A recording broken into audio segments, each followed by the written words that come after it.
Eu sigo aqui na minha saga para acabar de ver com a minha esposa os filmes do Senhor dos Anéis, né? E estamos já acabando, falta cerca de 1h30 para terminar de ver ali o Retorno do Rei. E me deu a ideia, ou ao longo da parte final do Retorno do Rei, uma coisa que aparece muito é justamente a loucura do Denethor com seu filho Faramir e, claro, o filho de Boromir que havia morrido, perdeu sua vida, como sabemos, no primeiro livro, o primeiro filme também. Eu queria aqui então falar com você sobre esses três personagens, o pai e os dois filhos, Denethor, Boromir e Faramir. Há muita coisa interessante que a gente pode utilizar para falar sobre a nossa própria vida como um todo, né? Em primeiro lugar, vale citar justamente que, por mais que antes eu tinha falado já sobre o Sam, Frodo e Gollum, lá havia, claro, a necessidade de equilíbrio entre os dois, né? Entre no caso, o Sam, ou justamente o Gollum como um todo, o Frodo estava ali no meio, naquela tensão. Nesse caso, não é a mesma questão, porque aqui justamente vale ressaltar que eu não vou aqui falar tanto do filme, porque o filme do Peter Jackson acabou estragando o personagem Faramir, ou não compreende o que de fato era o Faramir, não é? Porque a história, na verdade, é justamente que pai e o filho, o Boromir, o filho, e o pai Denethor, eles tentaram ou queriam um anel para si. Isso também acaba acontecendo no filme com o Faramir, quando ele tenta levar Frodo para os Gilead. Só que isso não existe no livro, vale ressaltar, justamente porque o Faramir não quer o anel para si. E aqui já há uma grande diferença, e vamos aqui olhar para cada um deles, tentando ver o que a gente consegue perceber. Porque, de fato, o Boromir, vamos lembrar que no filme, é o Sean Penn, que aparece no primeiro filme, é justamente aquele personagem que é, de fato, muito valente. Tem uma grande força bruta, por assim dizer, um grande guerreiro realmente, não é?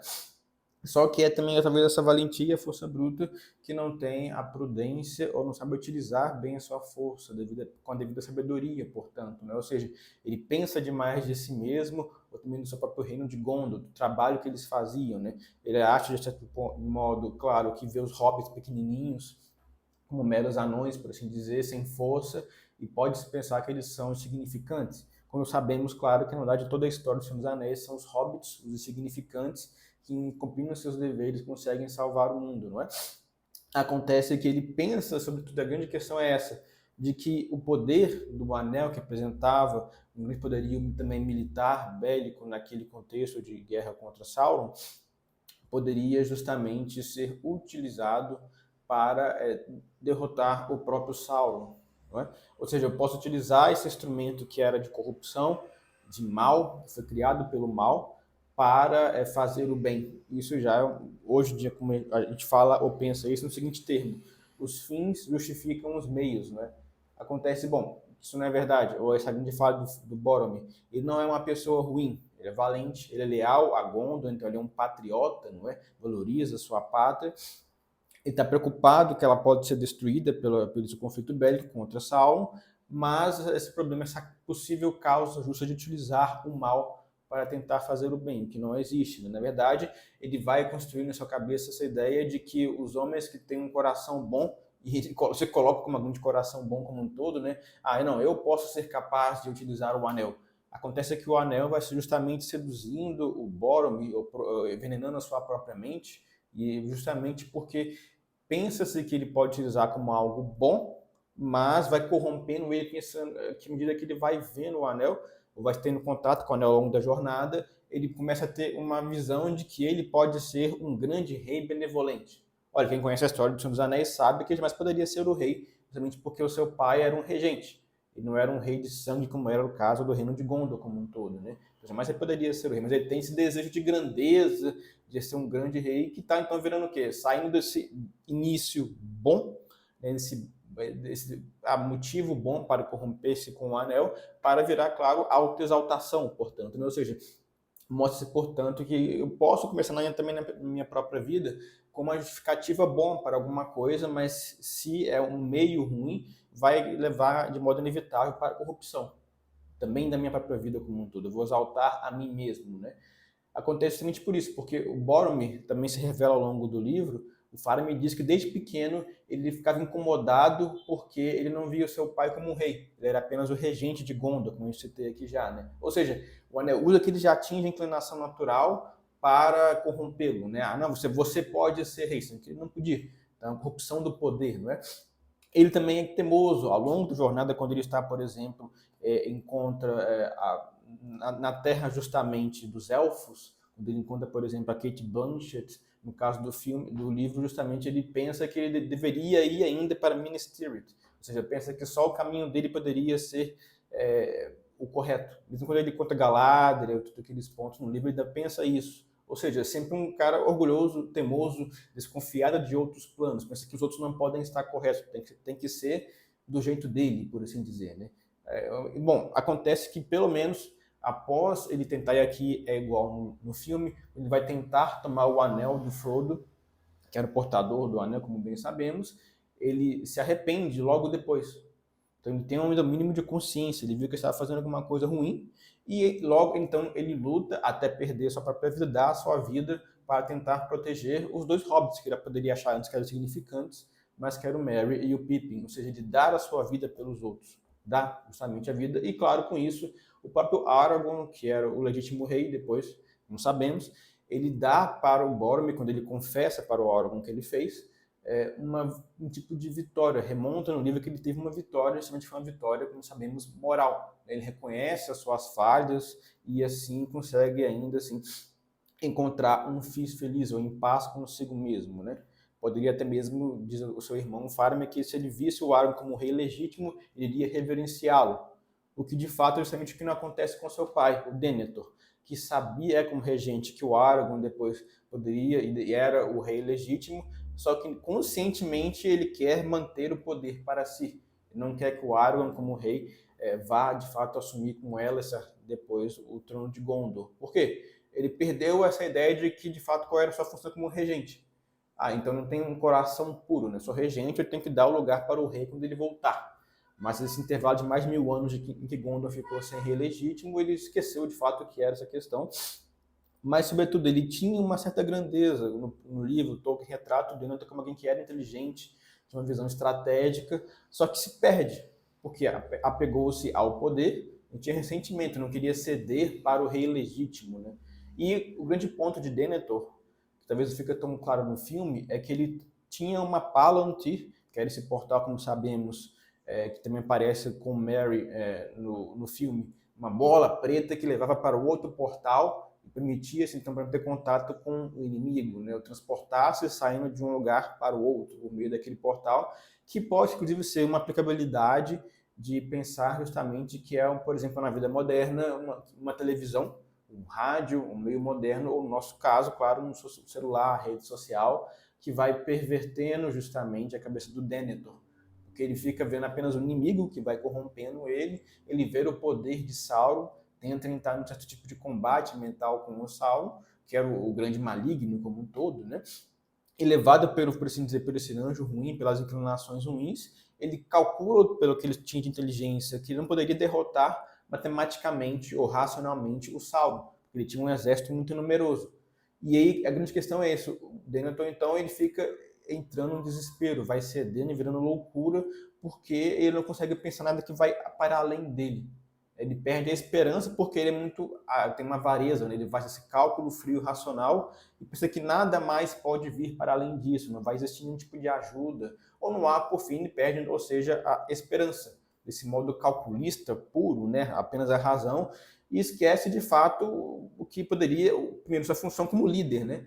O líder tem que ser um portal, um farol de esperança, ele fica louco pelo seu orgulho, por achar que ele tem que se bastar, que ele tem que saber fazer as coisas, que ele sabe o que é o melhor.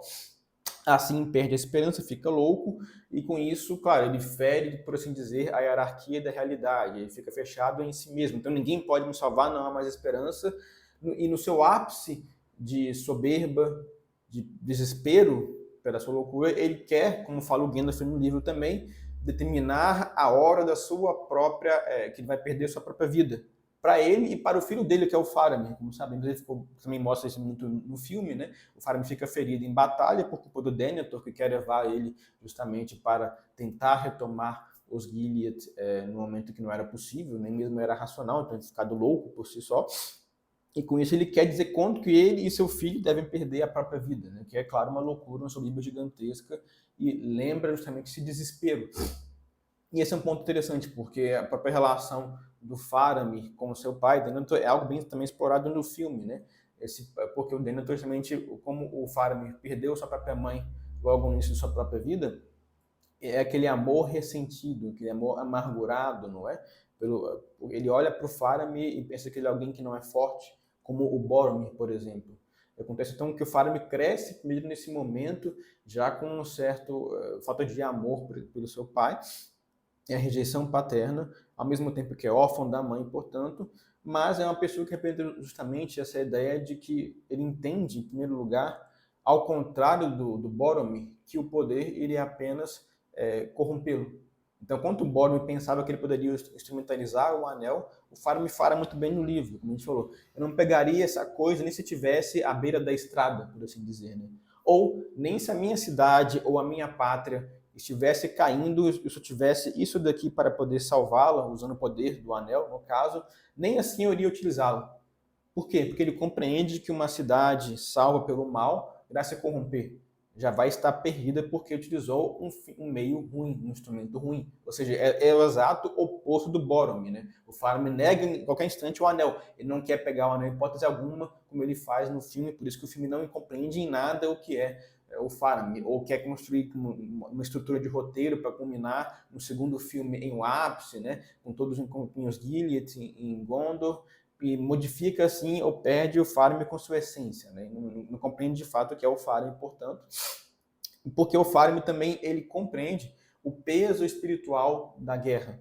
Na verdade, o próprio Tolkien, que lutou na Primeira Guerra Mundial, diz justamente, primeiro, que o Faramir não surgiu porque ele queria, surgiu enquanto ele estava escrevendo, né? Então foi revelado para ele, por assim dizer, surgiu em sua imaginação, e ele diz que o Faramir parece muito o próprio Tolkien. Ele se identifica com o Faramir porque essa pessoa que não quer a guerra por si só. Pelo contrário, é uma guerra relutante. Ele não ama por si só a guerra, como ele fala, o esplendor da espada, por assim dizer. Muito pelo contrário. Ele não ama, ele ama o que a guerra está querendo proteger, o que ele está querendo defender, que é a sua pátria, a sua memória. Então, em contraposição a justamente a guerra e querer mostrar por si só o conflito bélico como algo bom, um momento de vanglória, é o contrário. O homem forte é justamente quem vai recusar o poder, que sabe recusar o poder porque sabe que vai se corromper, que vai ser alguma coisa ruim, que pode levar a várias tragédias, como sabemos, né? Ou seja, o Faramir consegue obedecer sem ser servil. Quando ele vê que seu pai está louco,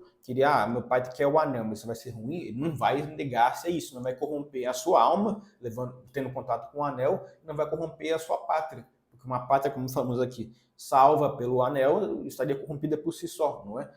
Isso já estaria perdida, porque utilizou um instrumento meio corrompido, por assim dizer, né?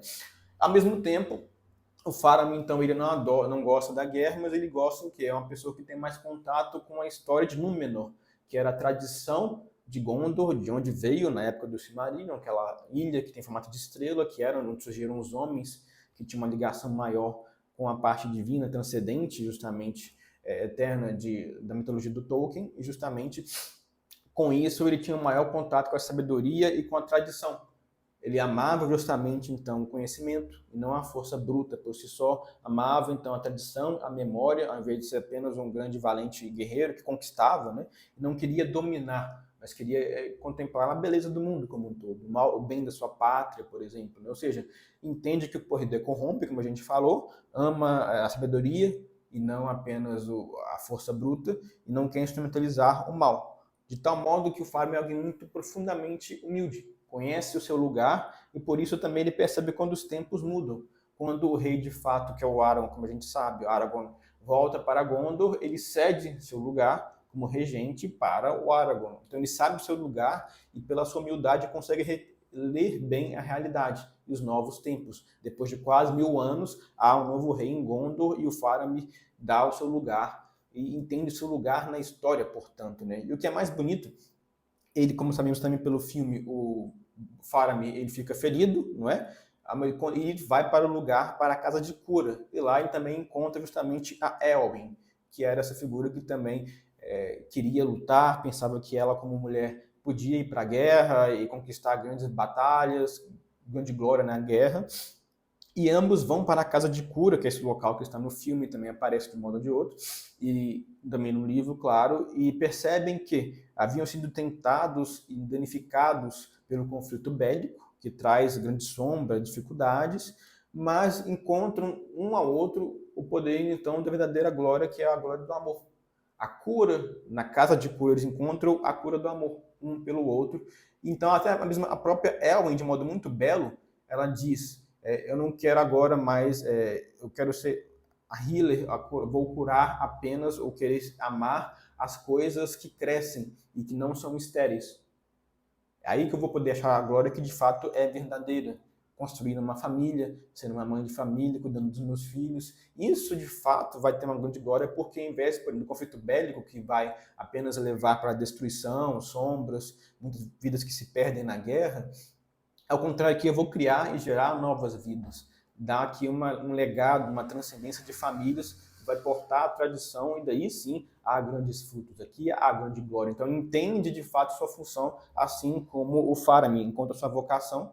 Não à toa, o Faramir ganha, como o próprio Tolkien fala, uma função muito nobre com o Aragorn como rei, que é defender os Gilead, né? Então não é apenas um jardineiro, como o Tolkien fala, mas é uma função muito nobre, porque o rei Aragorn reconhece o valor do Faramir.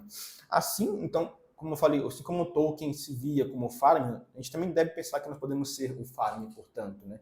Que é justamente essa pessoa que entende que nós não temos uma guerra talvez externa no Brasil, por exemplo, mas temos sempre uma guerra interior, que é não ceder, não ser como o pai ou mesmo o próprio irmão do Faramir, pensando na querer utilizar como instrumento um meio ruim para chegar na finalidade que pode ser boa, não se deixar corromper, não é?